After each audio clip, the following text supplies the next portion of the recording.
विश्वामित्र जी वो संत हैं और ऋषि हैं।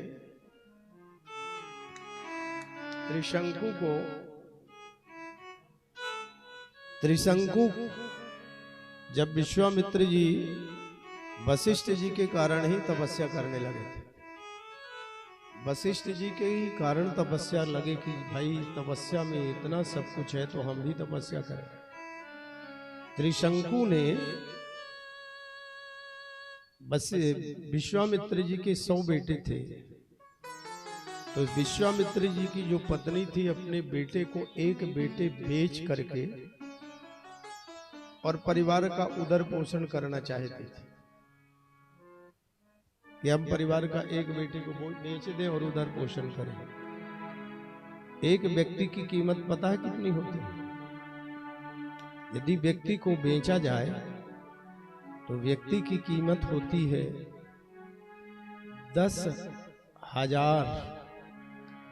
10,000 स्वर्ण मुद्रा। स्वर्ण मुद्राएं अब अपने हिसाब में लगा दीजिए कि कितने की होंगे। 10,000 सिक्के नहीं, 10 करोड़, 10,000 नहीं, 10 करोड़ स्वर्ण मुद्राएं एक व्यक्ति की कीमत। देवी भागवत में कथा आती है जब विश्वामित्र जी हरिश्चंद्र को की परीक्षा लेने के लिए गए, 10 करोड़ 10 कोटि स्वर्ण मुद्राएं। बेटा बिक रहा था। त्रिशंकु ने कहा नहीं, मैं आपके परिवार का पोषण करूंगा, और किया। जब तपस्या पूरी हुई विश्वामित्र जी आए, त्रिशंकु की सहायता से प्रसन्न हुए। त्रिशंकु का अंतिम समय था तो त्रिशंकु चक्रवर्ती सूर्यवंशी थे, उनको सदेह भेजने, स्वर्ग जाने की इच्छा थी, सदेह भेजने लगे। इंद्र ने नीचे पतित कर दिया तो अपनी तपस्या के बल से त्रिशंकु को लटका दिया और कहा अभी मैं दूसरा मत करने दो इन्हें, मैं अपनी एक सृष्टि से एक स्वर्ग की रचना ही कर देता हूं, एक नया निर्माण करता हूं। और विश्वामित्र जी ने नया निर्माण करना जब आरंभ किया तो समस्त देवताओं के सामने एक प्रश्न चिन्ह लग गया, और समस्त देवताओं ने विश्वामित्र जी के से आकर के स्वयं इंद्र आकर, नहीं महाराज, हम त्रिशंकु को सदैव वैकुंठ स्वर्ग में ले जाने के लिए तैयार हैं, और लेके गए। ऐसे संत हैं जो दूसरी रचना, दूसरी एक सृष्टि बनाने के लिए तैयार। ऐसे विश्वामित्र जी महाराज ने कहा तुम्हारे इस अयोध्या को सरयू में पलट देता हूं। वशिष्ठ जी को देखो, बड़ा झगड़ा था ना पुराना, लेकिन वशिष्ठ जी ने कहा इनको दे दो। संत को बिना मांगे दे देना चाहिए, जो चाहते हो। यदि नहीं बिना मांगे दिए तो, यदि संत ने कह दिया ये वस्तु हमें चाहिए, इतनी वस्तु हमें चाहिए, और यदि है तो किसी प्रकार से इनकार नहीं करना चाहिए, क्योंकि संत सेवा में, भगवत सेवा में लगाई हुई संपत्ति आपको दुगनी, चौगुनी, 8 गुनी, अनंत गुणी मिलने वाली। इनको दे दो। अभी तक मना कर रहे थे, लेकिन अब गुरुदेव का आदेश हो गया, एक बार भी इनकार नहीं किया, दे दी। राम लक्ष्मण को लेकर विश्वामित्र जी महाराज सिद्धाश्रम पर पहुंचे हैं। आज भी वो आश्रम है, अपने राम को जाने का सौभाग्य मिला है। महाराज विश्वामित्र जी यज्ञ करते हैं और असुरों के द्वारा उस यज्ञ में उपद्रव होता है, यज्ञ को विध्वंस कर देते हैं। प्रात कहा मुनि सन रघुराई, और निर्भय यज्ञ करहु तुम जाई। निर्भय होकर के आप यज्ञ करिए, हम यज्ञ की रखवाली कर रहे हैं। और विश्वामित्र जी का यज्ञ पूरा हो गया। विश्वामित्र जी ने जब यज्ञ पूरा कर दिया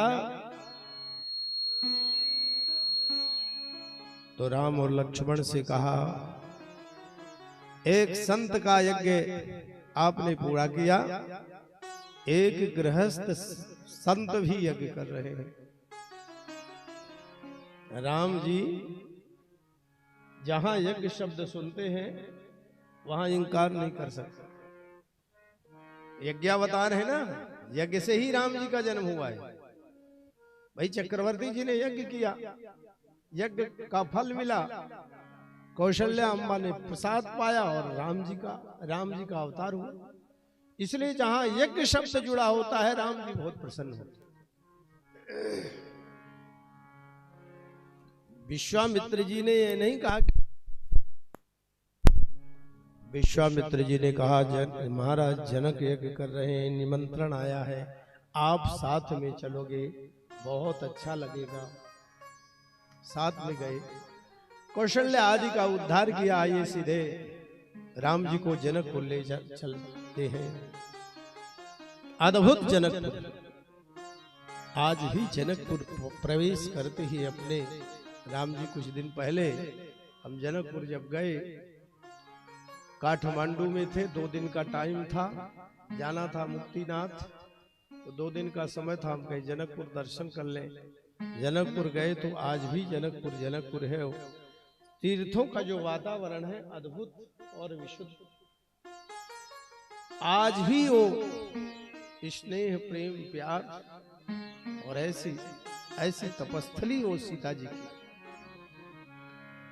जनक महल आज, जानकी महल आज भी वैसा सुंदर है, दिव्य। जनकपुर में पहुंचे भगवान राम जी, जनकपुर में भव्य स्वागत हुआ है। अब भगवान राम को साथ में विश्वामित्र जी हैं, नगर भ्रमण करना है, किसी अनजान नगर में जाना है। तो अनजान नगर में जाने के लिए आपको जानकारी होना चाहिए, या किसी को कोई गाइड, आजकल गाइड मिलते हैं जानकारी के लिए कि भाई हम आपको अच्छे से सब यहाँ घुमा दिखा देते हैं। राम जी भी लक्ष्मण के साथ हैं, गुरुदेव की सेवा करते हुए। हो अनजान न ज्ञान कछु, चल जाओ कहाँ लख सोचे हमारे। है सुविशालो पुरी अति ही, मग पंथ सवै अनजान हमारे। जनकपुरी इतनी बड़ी विशाल पुरी है, और हम तो जाएंगे सीधे सीधे घूम के चले आए,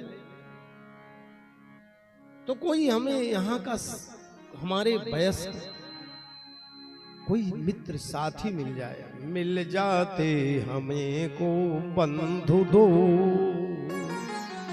हमरे भय के गुण के उजियारे। जीवन में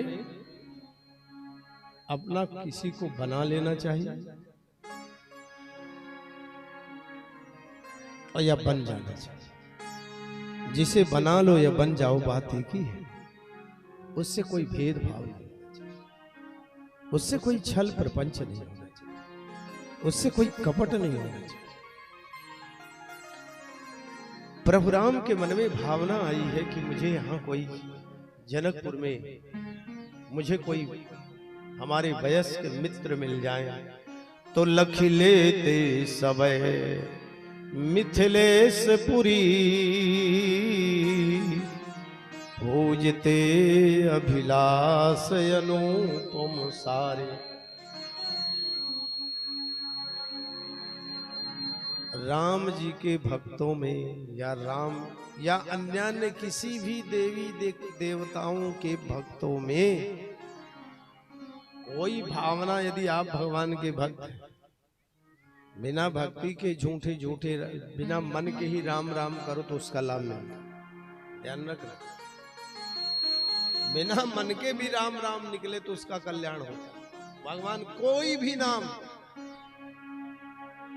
मन से करो तो कहना ही क्या है, बिना मन से भी भगवान का राम भाय को भाय अनख आलस हो, वो नाम जपत मंगल दिसी दस।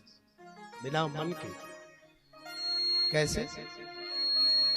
अरे बिना मन के खाई हुई गोली दवाई यदि लाभ करती है तो बिना मन के नाम लिया हुआ लाभ नहीं करेगा। इसलिए मन न लगे तो भी भजन करो। वो बहुत लोग आज पूजा पाठ करने का मूड नहीं और रोटी खाने का, पूजा पाठ करने का तो मूड नहीं। अब भोजन कर लाओ, इच्छा तो नहीं, लेकिन एक आध खा ही लेते हैं, करते भी नहीं, इच्छा तो नहीं है। माताएं कहती हैं भोजन कर लो, इच्छा नहीं, एक आध खा लो, इच्छा तो नहीं, लाओ खा ही लेते। ऐसी भजन भी ध्यान रखो। ये माताएं तो फिर भी अच्छी हैं, कम से कम एक लोटा जल शंकर भगवान को चढ़ा देते, और पुरुष वर्ग